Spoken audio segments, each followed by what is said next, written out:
আলহামদুলিল্লাহ, আমি আল্লাহ রাব্বুল আলামিনের দরবারে শুকরিয়া আদায় করছি। এদেশের মানুষের প্রতি কৃতজ্ঞতা এবং শুকরিয়া আদায় করি। বরাবরের মতো আমার এলাকাবাসী আমার উপর আস্থা রেখেছে। আমি জানি তারা আমাকে ভালোবাসে, আমিও তাদেরকে ভালোবাসি। তাদের উপর আমার আস্থা ছিল, আছে, থাকবে। সেই হিসাবে আমি শুনেছি শতকরা 54% ভোট কাস্টিং হয়েছে আর কি, টোটাল ভোটের। তাতে আমার প্রাপ্ত ভোটের সংখ্যা আমি এখনো অ্যাকিউরেট জানি না। সম্ভবত প্রতিদ্বন্দ্বী প্রার্থীর সাথে ব্যবধানটা 1 লক্ষের কাছাকাছি হতে পারে। আমাদের আশা ছিল মানুষ আরো বেশি ভোট দিতে আসবে, তো সেই অনুপাতে 54%টা আমার কাছে মনে হয়েছে বেশি না। হয়তো মানুষ বিগত 16-17 বছর ভোটাধিকার প্রয়োগ করতে পারে নাই, সেই জায়গায় হয়তো অনেকেই হয়তো এখনো সাহস করে ভোট সেন্টারে হয়তো আসতে চায়নি, যদি বিগত দিনের মতো কিছু হয়। তবে এইবারের নির্বাচনটা উৎসবমুখর পরিবেশে, স্বাধীন মুক্ত পরিবেশে সবাই ভোট প্রদান করেছে। আমি অনেকগুলো কেন্দ্রে গিয়েছি, দেখেছি, এবং মানুষের মধ্যে একটা ঈদের আমেজ লক্ষ্য করেছি। সবাই ভোট প্রদান করার পরেও সারাদিন অপেক্ষা করেছে ভোট কেন্দ্রের বাইরে।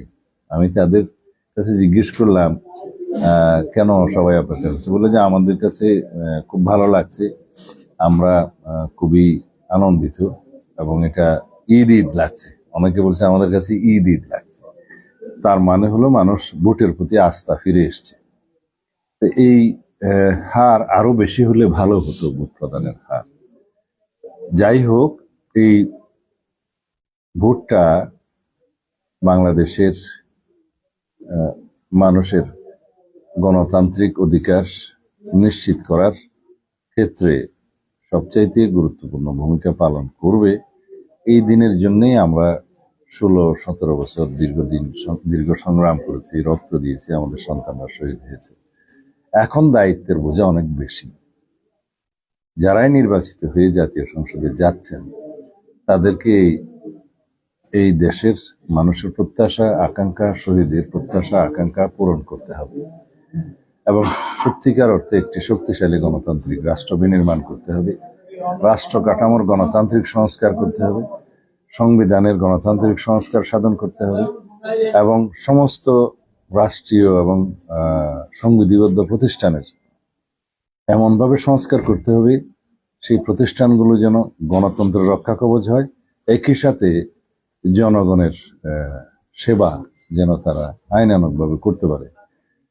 সর্বোপরি বিচার বিভাগের স্বাধীনতা নিশ্চিত করা, তত্ত্বাবধায়ক সরকার পদ্ধতি ফিরিয়ে নিয়ে আসা, সত্যিকার স্বাধীন নির্বাচন কমিশন গঠন করা এবং সত্যিকার গণমাধ্যমের স্বাধীনতা নিশ্চিত করা। এর মধ্য দিয়ে একটি দুর্নীতিমুক্ত সাম্যের বাংলাদেশ গড়ে উঠবে। আমরা যদি দুর্নীতিমুক্ত বাংলাদেশ গড়ে না তুলতে পারি, তাহলে কোনো কিছুই আমরা কার্যকর করতে পারবো না।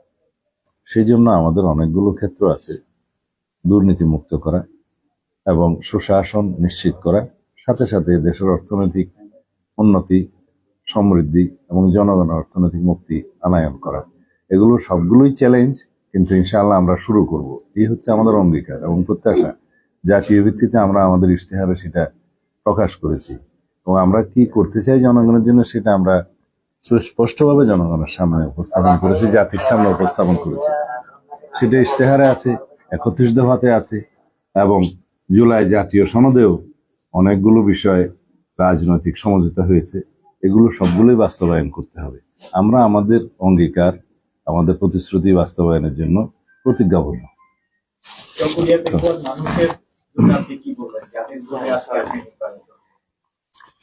চকরিয়া পেকুয়া তো সারা দেশেরই একটা অংশ।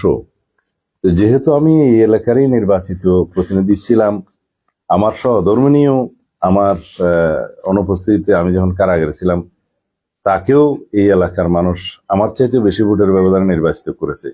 সুতরাং তাদের প্রতি আমার দায়বদ্ধতা অনেক বেশি।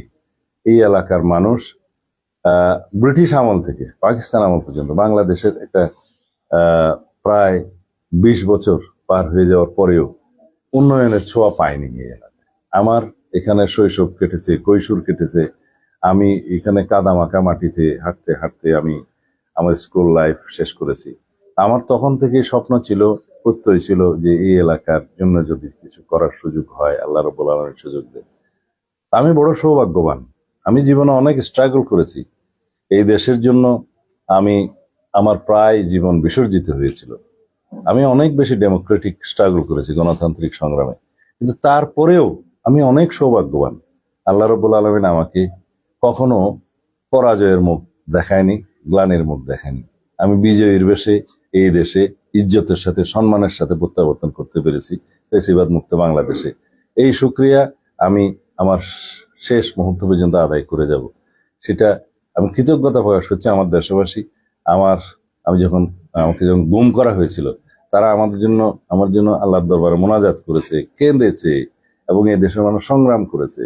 গণমাধ্যমের কর্মীরা আমার জন্য লিখেছে। সব মিলিয়ে রব্বুল আলামিন আপনাদের সবারই মোনাজাত কবুল করেছেন। আমি বেঁচে আছি। সুতরাং আমার দায়বদ্ধতা, আমার কৃতজ্ঞতা এই দেশের প্রতি, এই দেশের মানুষের প্রতি, বিশেষ করে আমার এলাকার মানুষের প্রতি, এই এলাকার প্রতি অনেক বেশি। আমার প্রতিশ্রুতি অনেক আছে। আমি চেষ্টা করব প্রতিশ্রুতির চাইতেও বেশি অনেক জন আশা পূরণ করার জন্য, জনপ্রত্যাশা পূরণ করার জন্য।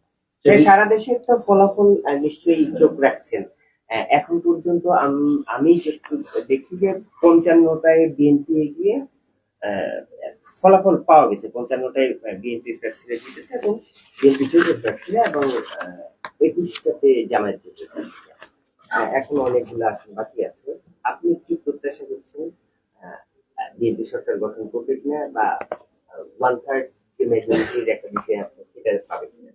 2/3 আমি বিভিন্ন সোর্স থেকে যেটুকু জেনেছি, এবং কেন্দ্রীয়ভাবে আমাদের যে নির্বাচনী সেল আছে ওখান থেকে জেনেছি, সারা দেশের জেলা পর্যায় থেকে কনস্টিটিউয়েন্সি ওয়াইজ আমরা যে ফলাফলগুলো বেসরকারিভাবে কালেকশন করেছি, গণমাধ্যমের বন্ধুদের মাধ্যমে, সংবাদ মাধ্যমের মাধ্যমে, আর যেগুলো জানতে পেরেছি, তাতে বিএনপি 2/3 বেশি মেজরিটি নিয়ে ইনশাআল্লাহ জাতীয় সংসদে যাবে।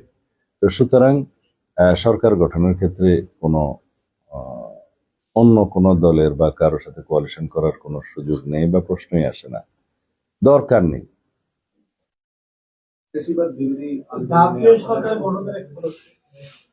না, আমরা সেই জাতীয় সরকার গঠন করার ক্ষেত্রে আমাদের 31 দফাতে উল্লেখ করেছি, যারা আমাদের সাথে ফ্যাসিবাদ বিরোধী গণতান্ত্রিক আন্দোলনে, যুগপৎ আন্দোলনে শরিক ছিল, তাদেরকে সাথে নিয়ে নির্বাচন করা, এবং যদি ফ্যাসিবাদের পতন হয়, তখনকার ভাষ্য বলছি, তখন সবাই মিলে ঐক্যমতের ভিত্তিতে জাতীয় সরকার। এই জাতীয় সরকার কিন্তু সংসদে যারাই আছে সবাইকে নিয়ে জাতীয় সরকার নয়। ঐক্যমতের ভিত্তিতে যারা আমরা ফ্যাসিবাদ বিরোধী গণতান্ত্রিক আন্দোলনে যুগপথের সঙ্গী ছিলাম, তাদেরকে নিয়ে সরকার গঠন করা, নির্বাচন করা, সেটা আমরা করেছি। নির্বাচন হয়েছে, এবং এরপরে সরকার গঠনের ক্ষেত্রেও আমাদের সেই মনোযোগটা থাকবে, প্রতিশ্রুতি থাকবে। সংসদে কেমন বিরোধী ভেরি ভাইব্রেন্ট বিরোধী দল দরকার সংসদে, কারণ এটা সুশাসনের জন্য, যেটা বলা হয় যে গুড গভর্নেন্স এনশিওর করার জন্য, একটা শক্তিশালী বিরোধী দল সবসময় জাতীয় সংসদের দরকার, যাতে চেকস এন্ড ব্যালেন্স থাকে, সেরকম আমরা আশা করি। আচ্ছা, প্রতিদ্বন্দ্বী যারা ছিলেন, প্রতিদ্বন্দ্বী দল, এই মুহূর্তে তাদের উদ্দেশ্যে আপনার কোনো বার্তা আছে কিনা? পাশাপাশি এই ভূমি ধস যে বিজয়, আপনার এই বিজয় উল্লাসটা কিভাবে উদযাপন করা হবে?